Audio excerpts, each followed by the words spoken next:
Welcome everyone to Writers Speak, dedicated to the written word and those who produce it.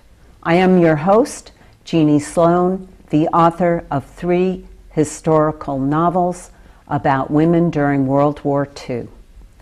Today in our studio, I would like to introduce Dr. Michael Carlston, the author of Better Medicines, the 10 Essential Health Habits. Welcome to Writers Speak, Dr. Carlston. Thank you, Jeannie. Thanks for inviting me. I really appreciate you sharing your knowledge here with us in Sonoma County, especially since you have your practice here.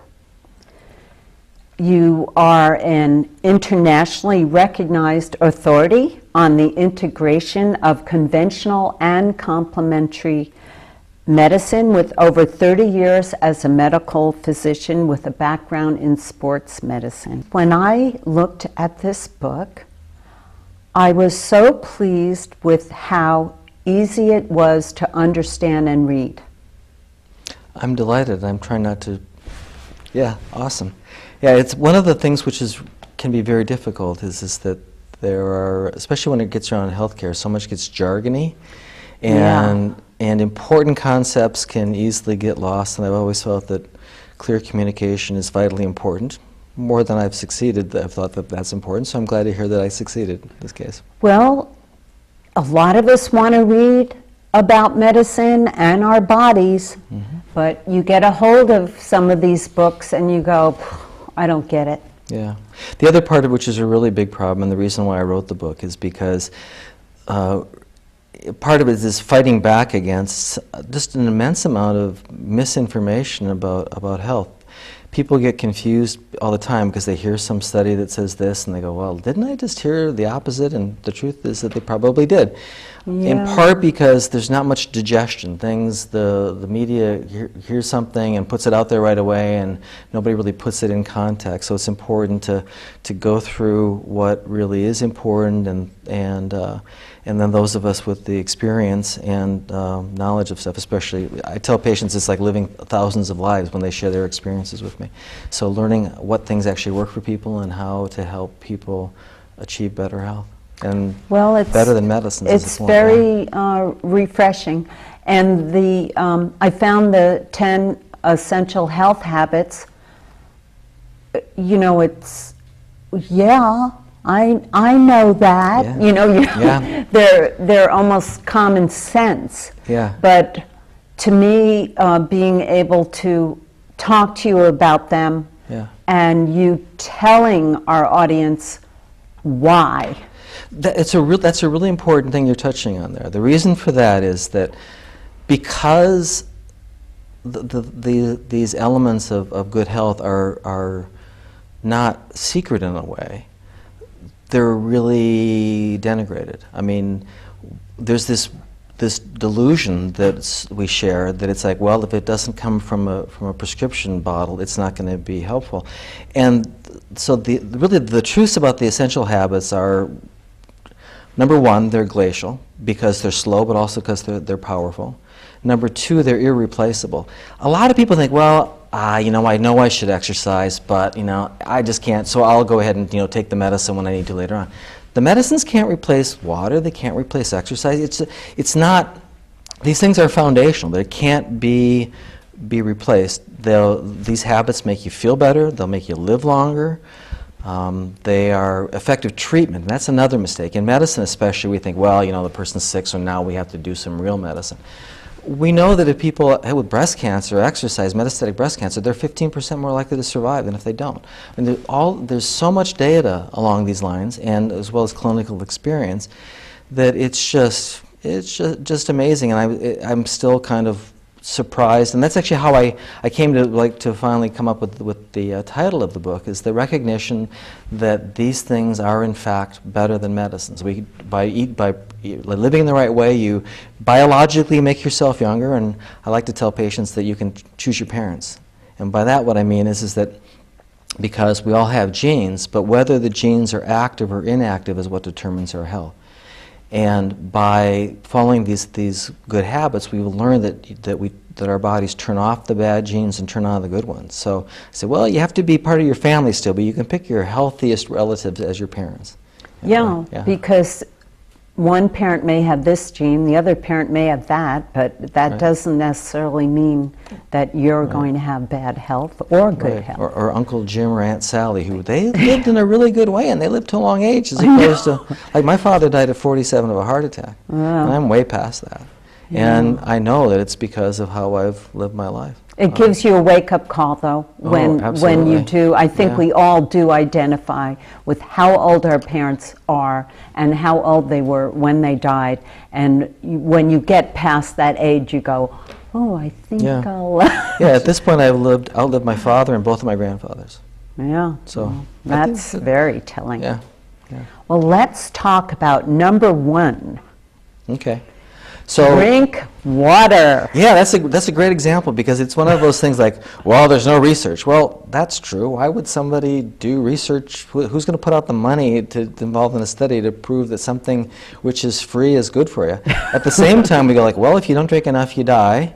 So there's got to be some like gray area where it doesn't make you feel well. And yeah, I had people who come to me with chronic fatigue, with depression, with all kinds of problems because of inadequate water intake. For example, when I see people and they have a cough that goes on, clearing their throat and stuff, they're always dehydrated. I mean, it's like they have them drink more water and like, oh, well, I'm all better now. So it is one of those things that I think we kind of evolved in a way to not be compelled to drink water everywhere, because some of the water's not so good. So to be able to turn off our thirst until we actually get physically compromised, which is what we know scientifically goes on, it makes sense. I used to think, well, if you really need water, you'll be thirsty, but we've learned from sports medicine and from other ways that thirst doesn't kick in until things are kind of dire. So you have to pay more attention to it than that. So my question about that one is, how much? And that's a great question. That's the bottom line, isn't it? Yeah. I mean, there'll be these things about 8 glasses or whatever. There's a simpler way. And the truth of it is by looking, unfortunately, sorry, gross, but at the color of your urine. And other than just a time when you've had a vitamin or something, you've taken a vitamin, if your urine isn't pretty much close to clear in the toilet, you are dehydrated. You need to try to catch up. Well, that's nice that there's an obvious sign. Right. And part of why that's also important is because your needs will change. Like, I would find that I would have a very physically active day in hot weather, and I literally would drink 2 gallons of water, and I would still be just barely catching up. And most of the time, 2 gallons would be dangerous. I mean, I shouldn't do that. But under certain circumstances, that could be the right thing. So that's how you tell. And we know that there are trained athletes that easily lose over 1 gallon of water in an hour. Under some circumstances. So looking at things that way, that also takes into account your body's taking into account what other sort of fluids and things you're consuming. So it's not just water that counts in that way, but fluids overall, and you can see where you stand. I think your background in sports medicine has probably really helped you be a better physician. It's helped in a lot of ways, in part because one of the interesting truths for me is that human beings are the world's greatest land endurance animals. There's nothing on Earth that can keep up with us over the long term. There are some that are faster in the short term, many that are. But as far as on land, being able to go and go and go, we're the tops. And there's some actually real interesting evidence about that's maybe why our brains developed, because we had to, we can't go fast, but if we get together and work together this way and move the animal towards that cliff over there, we'll be able to get there. So by the end of the day, they just get up and stab it with the spear. But so many things are the same for each of us. It's just a matter of the level of intensity. A high-level athlete, little bits of diet or other behavioral stuff can make a massive difference in their success or failure because they're so close together. For the rest of us, in some ways, it's easier. It's the same principles generally, but going about them in a less obsessive way is enough to have really dramatic impacts on people's health. But when you're talking about water, that doesn't, there's some liquids that doesn't really, that you can't count. Like coffee and alcohol. Yeah, yes and no. I mean, it's kind of, the point of it still is to see the color of your urine. That's why well, the beauty of it, because you're right. Alcohol especially will have a diuretic effect. Coffee, maybe some with some people, not with others. One thing I should do, because we just tie those together in a way which could lead to some problems, since I work at the finish line of marathons. I've worked at the Olympic trials and the Boston Marathon. Yeah. In those situations, those are the time when I get to tell people, no, you drank too much, because in the course of an intense physical activity, people shouldn't just obsessively drink, because in those cases their kidneys shut down, especially if they gobble Advil or things beforehand. But otherwise, we can look at that, and whether somebody's been having alcohol, which will increase their need for water because they'll be losing it, maybe somewhat with coffee. And coffee has a lot of really good things about it too, so it's not what I can say. It's not. It shouldn't be like considered an illicit drug or something. But really, it's the same. The bottom line in that case is looking in the toilet and seeing how you're doing, and then usually people will start to recognize that there's a connection. Many times I've had patients who clearly they're having issues because they're behind in their fluid. I get them to pick it up, and then they start to say, it's funny, I'm getting thirstier. And I realized that what's happened, it's almost like the body said, okay, well, it's okay, there's water around, it's okay to be thirsty now, and they get a better sense of really where they are. As people age, we have great correlation between people, especially elder people, dying because of not tolerating the heat well, because of them going around chronically dehydrated. That's the big deal, just maintaining it. Well, now we'll go on to number 2. Okay. And it's exercise every day. Yeah. Now that to me is obvious, but I think a lot of people don't really know what that means. Yeah, and it means different things in different times. And especially having been involved in sports medicine, that's been a discovery for me as well. I came into my basically entree into medicine was when I was an overweight 12-year-old. And I decided that Ken Cooper's aerobics book came out, and I thought I should start exercising. And I changed my diet and stuff then too. So my entree into sports medicine, for the most part, especially as my own participation, was soccer, yes, as well, but especially as far as the intense long-term stuff was endurance things. And that's part of it. But I was a yoga teacher, so there's all these different elements. Flexibility is important, but actually kind of overrated in some ways because we obsess about it. But endurance, but especially as we get older, muscle strength becomes really important. The strength of the muscles stabilize things. So my friends who were the world's best marathon runners, none of them could have helped me carry a bag of groceries from the car up to the second floor.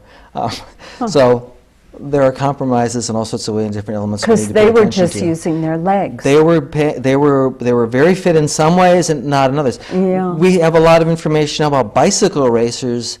Male bicycle racers having osteoporosis of their spine. Why? They have a desk job. They sit all day. They have really strong legs. They have good bones down here, but they're just sitting all the time, so they don't tug on their spine, and so the bones there get thin. So yeah, everything that we do, and humans naturally do a variety of different things. And one of the nice things these days about exercise is the recognition of high-intensity interval training. So you can do things for very short bits of time that have huge, previously unexpected benefits as far as people's health. So you can exercise for a very short time, get very significant long-term benefits. And actually, even though we thought about that in the past for young athletes who would think about doing like interval sprints at the end of their practice, I find that people who are older and have joint troubles and so forth, for them it's ideal because their joints won't withstand hours of pounding. But if they can do something for 10, 15 minutes, that's incredible. That's just awesome for them. I'd like to go back to that you were a yoga teacher. And if you feel that yoga is really one of the best exercises. One of the best. There's so many. And it's very helpful. Just one. So you would really say it's one of many. Yeah, it's like when I was a yoga teacher, that's when I started becoming a runner. Because as my health improved, I had some issues with my health around that point in time, and that's how I got interested in alternative medicine with some treatment I got then. But as my energy improved, and I just felt like, wow, I want to go off, and I got my roommates who were other yoga teachers said, let's start playing tennis. And I would go out. I ran my first marathon then and things too. So it's very useful. But again, there's all these different elements. It's not just one or the other. And people make the mistake. Like I see these people who just lift weights all the time and they don't get any aerobic activity. And I see people who run and they actually run into problems with their blood pressure getting too low and other things because they need some more muscle tone. So it's in other ways, not just stringy, strong skin, legs. So yeah, there's a variety of things. Human bodies and minds are made to do a variety of things, and it's best to run the gamut. So really, all around body toning or strengthening, not just one type of exercise. No, is probably that's actually one of the truths that I would say that runs through almost every element of health. I never really thought of it until you asked the question that way. But like, for example, if somebody eats the same thing all the time, that's not healthy. If somebody has one means of coping emotionally with stuff, that's not healthy. They need to have a whole variety of things. If you exercise in one way only, that's not good either. We need a diversity of assets and variety of things that to be well. Flexibility in that way is another element of health. I live next to a bike or walking path, and it's interesting. I'll see people walking by briskly, and then I see that people are going like this too. Yeah, with trekking poles or just bare empty hands, or sometimes with little weights. And I go, oh, they're working on their upper legs body, too. and their arms, the trekking poles are nice also, especially if people have joint problems, because it gives you a little bit more stability, and it does get some upper body work, especially with the hills that we have around here. It probably, exercise has a lot to do with what age you are also, I imagine. Totally. That's one of the things of following these health habits, and we have some of the best data on that as far as exercise, as far as actually making people biologically younger. We know the people who exercise regularly, their brains do better, less likely to get dementia, and they live longer, and they tend to have higher level of functioning right up until the end. And so, yeah, but more enjoyable life and more of it. What's not to like about that? Yeah, very much so. So then another simple essential health habit, eat well. Right. But then, what does well mean? Eat well. I mean, boy, anybody could take that and... Yeah. And the more immoderate it is, the less likely it is to be healthy. There are, again, number one, I have people bring in 3-day diet records, and I've done this for my entire practice. So for 35 years, I've been seeing thousands and thousands of 3-day diet records. So you've done personal studies. Oh, totally. And the thing about this is that, number one, if it says the same thing all the time, it's unhealthy. I don't care what it is. We aren't smart enough to know all the elements in the diet that people need. For example, there's a thing called polyphenols, which have been getting attention lately, quite justifiably, because actually the level of content of polyphenols in your diet is the greatest mitigating risk factor for dietarily for heart disease. Like 50% lower heart attack rate for those with the highest level of polyphenols, and cholesterol doesn't touch that. So it's good to eat a variety of stuff because we don't know everything, first of all. So what has polyphenols? That means basically colored stuff. So I'll tell you a couple of things that I like to tell people about diet things that people don't realize. Number one, eat something bitter every day. People talk about how the soils have gotten less nutritious and depleted over time, and they think that's a big, thing in diet. And it's somewhat important, but the more important thing is to recognize that humans for 6,000 years have been breeding plants to taste sweeter. So if you look at the wild precursors of carrots, for example, they have 100 times the level of carotenoids and other nutrients that the carrots do. So all of these things come into play. So that bitter stuff, though, that's high concentration of nutrients. So the things you should look for with food, fresh, local, diverse. Part of why local to me in some ways trumps organic in the sense that, number one, organic is not like it was when I started eating organic food back in 1971. But the other part of that is that it could be some organically grown from someplace far away that there have been some other issues. For example, the time when we had 15 years ago when 18 of 22 organic green samples in the Bay Area had rocket fuel in them. That's because there was a leak of a fuel tank in the Central Valley and nobody tested the water. But so if it's something from a local farmer, it's going to be fresher. You're going to know, like, oh, well, that's right on the highway. I don't know if I want food from there. The other thing, one of the other things, actually, Michael Pollan popularized this, and I think it's a really good way of thinking about it, and actually I said it beforehand, but whatever, that doesn't count. But is that if the ingredient list, if you need a biochemistry PhD to pronounce the ingredients and know what they are, free at it. You know, he says if your grandmother doesn't recognize it as food. But the point is that if it's got a whole bunch of other stuff in it. If the word is that long. Right. I think I was, as I mentioned before, when I found this brand new ancient calendar in my exam table that somebody passed on to me from 1946. The ingredients are so simple and so pure, and it's like, that's what humans have always had, and we've started to add all these other things in now without really understanding the interplay. So, yeah. And I'll take you the next thing which ties into this is that supplementation is actually necessary, which is the next health habit I think you were going to mention. And that is a very controversial subject. It is, and it used to be for me. I used to think, like I did about the water thing, it's like, well, if you need it, it's like, it's got to be in the food.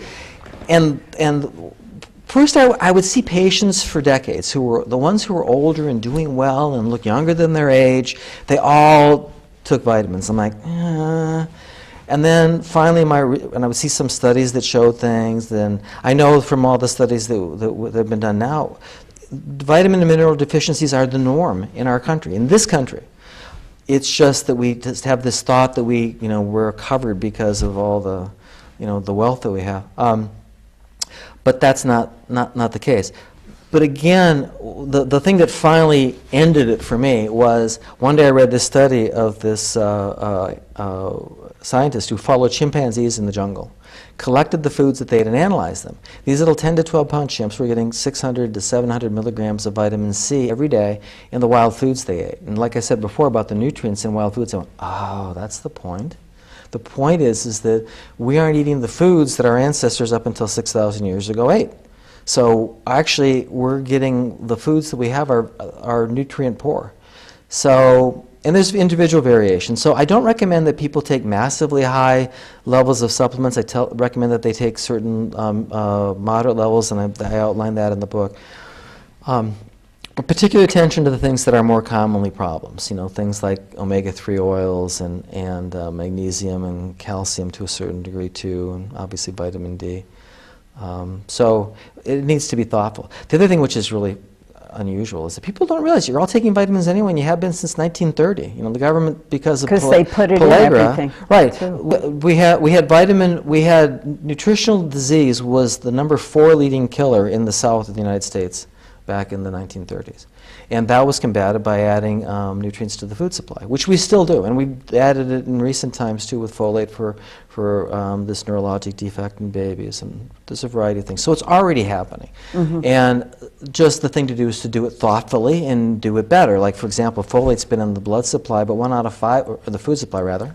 But 1 out of 5 of us has a genetic thing with the kind of folate which is added to the food supply doesn't work for us and can actually backfire in a way. So being conscious about what you're doing in this sort of way, being well informed and supplementing in an appropriate way is the best way to go about it.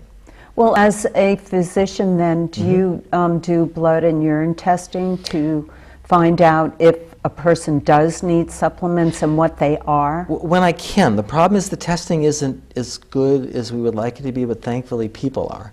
So for example, if I were to, I mentioned calcium, if I checked somebody's blood level of calcium and it were abnormal, that's like a medical emergency. Your body will not let that happen. So if that happens, there's something really wrong.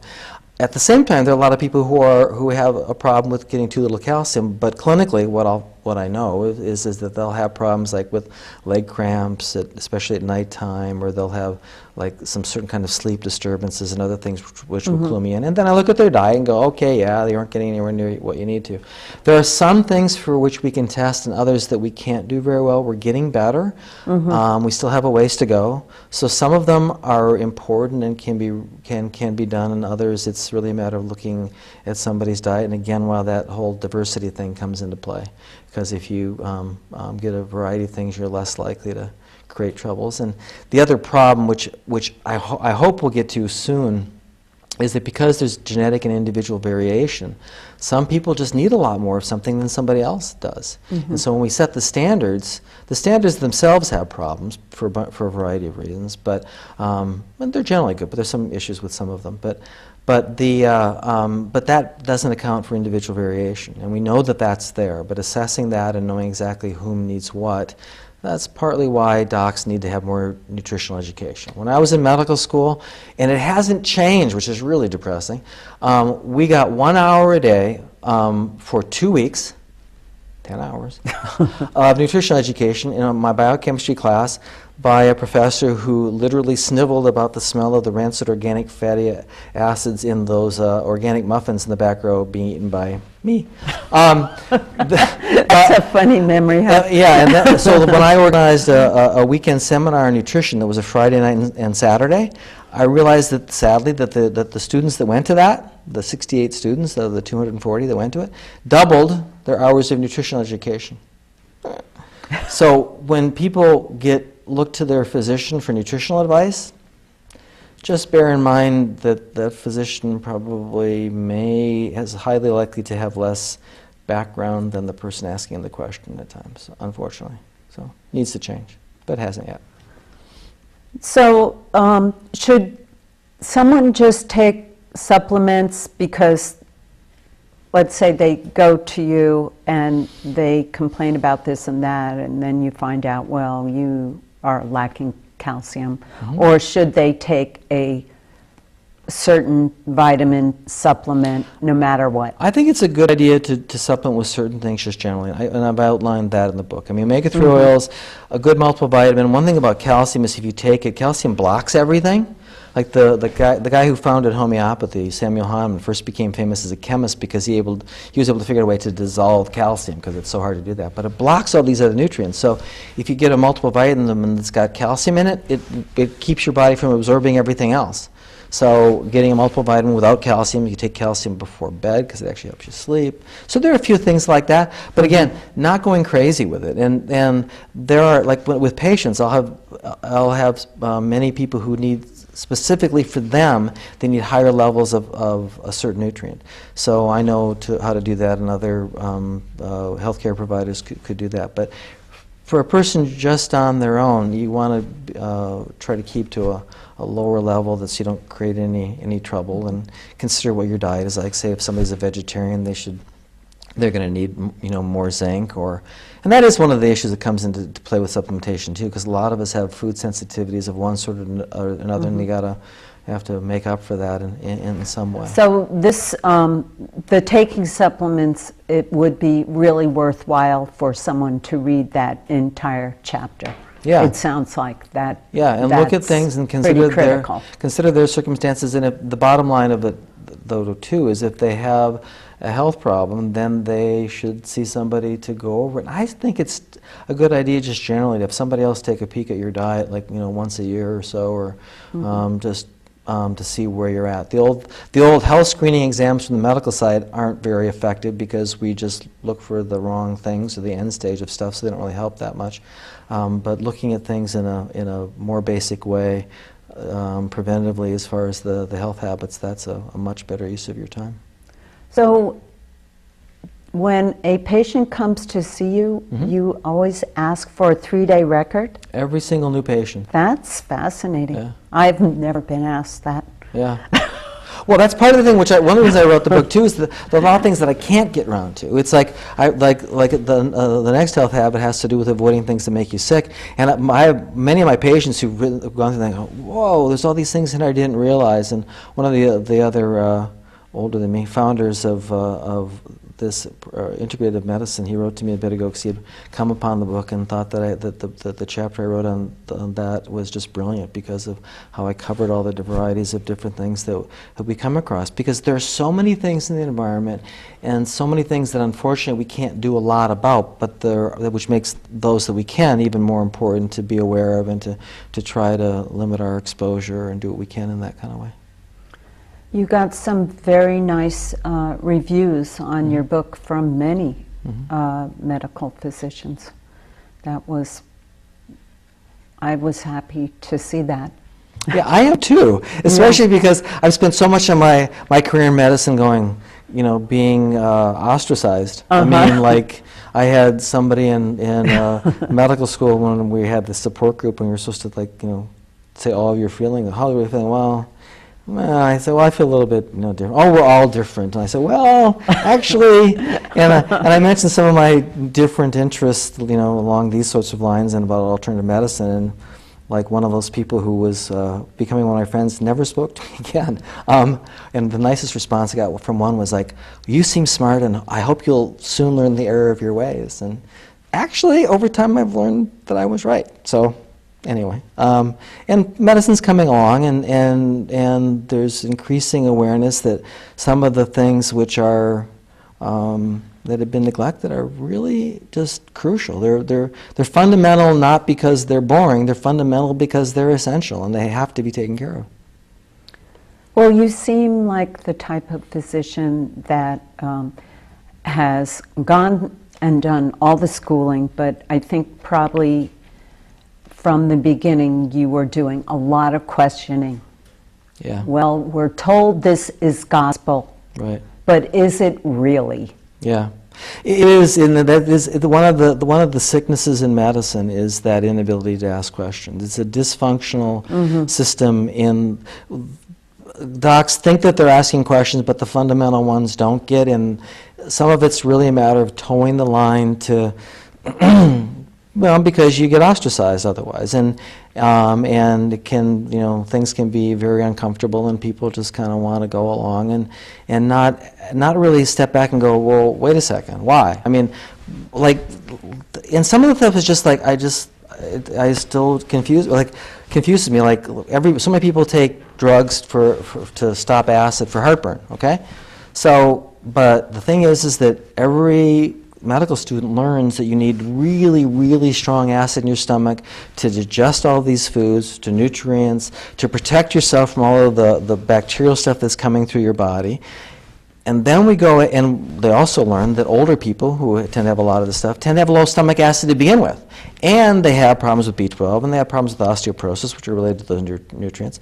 So then we give them medicine which lowers the acid. Well, that doesn't make any sense, because the point is not that the acid's too high, but the acid is physically too high. It's in the wrong place, and we don't have a medicine for that. So instead of telling people, well, do what we used to do, 30 years ago, and now it's actually coming on again, but a few docs recommend it. Put the head of your bed up on 6-inch blocks. That cures most people and puts the acid back where it should be, because we don't have a medicine that puts it in the right place. So some of these kind of thoughtless, just going ahead and doing stuff because it's there. I think some of it gets fueled because it takes more time to explain to a patient why they shouldn't have a prescription and what they should do than it does to write out the prescription and get on to the next patient. Don't even do this now, we just do it this way. Look at the computer instead of you. Yeah. Oh, there's a person over there. Yeah. I was surprised by that when I went to see a doctor. They got out the computer and they typed the whole time I was there. Yeah, it's really horrible. There's some things about it which could be good, but the problem, I tell patients when I have to work in an environment like that, which I do a couple half days of work, I work at a community health clinic, and I tell the patient, as I said, there are 3 of us in this room, and this one over here speaks a different language, and it's in charge. And I don't know quite how to do the language, but I can't do anything to help you unless I can figure out how to explain it to it. So yeah, it's just horrible. Medicine is, well, don't get me on this. There's something to be said for looking at a patient and talking to them about their whole being. That to me, medicine is so wonderful because people have found ways to get through their lives. And people learn things that are different than what I was taught or what I've experienced before. And how do I learn? I'm not going to learn by, give you this and walk out the door. That's a one-way street. There's no way for me to practice and no way for me to get that input if I'm always rushing to get to something else right away. And it basically, I think it's sort of like medicine at times has sort of become prolonged adolescence for the younger doctors. A lot of them, they grew up, they went to college, they went to medical school. They haven't done anything in the real world, and they're taking care of patients, and it's all going one direction instead of like, you tell me, like, what have you learned? Like, I remember when I had this patient one time who told me that he found that if he didn't drink enough water, he would get up and urinate repeatedly all night long. And I said, I think I heard that wrong. He said, no, that's what I mean. And I started thinking about how could this be, and I finally figured it out. I said, well, when you get up and you pee so many times, is it a large amount or a small amount? He said, no, it's a small amount. And I went, his bladder is irritated because it's too concentrated, so he drinks more water and it helps. It's sort of like when somebody urinates because of alcohol. So there's all these subtleties in there that if we don't listen, we can't learn. And studies are great and they're important, but the most important information any doctor can get is from the experience of working with their patients and what their patients have found. I think it's really wonderful that you ask for the 3 days of what a patient eats. Also, that you can still spend time talking with the patient and they're handing you something written. Yeah. I think that was a very brilliant idea. Thanks. I really do. Yeah, I also have them all these other health habits, lifestyle things, and which are important too. It's like a question. Like how much they exercise and things. Get them thinking too. It is part of it, and I have that framework, and then I can ask them all these other detailed questions. Well, we have not covered four of the 10 essential health habits like we thought might happen. Because this is a very thorough book. And I would like our audience to know that. It's well worth buying for themselves or even for the care of others to read all the work that you did to write that down. I can't imagine you even finding the time, but I appreciate that you did. And it's amazing to me that it's very easy to read. Thank you. One of the traditions in medicine is see one, do one, teach one. And each of the step along the line you learn things. So part of the thing I've always liked about writing, especially putting the thoughts together in a way to communicate to people, is that then I learned at the same time. Like I really wanted to do something in the book. There's a table on how to select the right sort of treatment for your water at home, like based upon what your water supply is and common issues. And pulling that together took a lot of work, but it was really useful for me too. To like, okay, how would we go about this? What is the bottom line of this? So yeah, I'm glad that I'm really delighted to hear that I succeeded. And as an author, writing something down gets into your head better. So it seems like you have your patients do a lot of writing, which is helping their knowledge. Yeah. Yeah. Yeah. So I hope that we have piqued the audience's mind enough to want to know the other 4 essential health habits, and that your book, Better Than Medicine, is available through Amazon. Locally, it can be bought at Gaia's Garden in Santa Rosa and Redwood Cafe in Cotati. And thank you so much for sharing your wealth of knowledge with us, and we're very lucky to have you. Oh, thank you so much. In Sonoma County. Thank you. It's a wonderful place. It certainly is. Yeah. Writers Speak is sponsored by the C Media Lab in Santa Rosa and the Sonoma County Gazette. Please join us next time for the next episode of Writers Speak. You can find Dr. Michael Carlston's website within the credits. Thank you for joining us.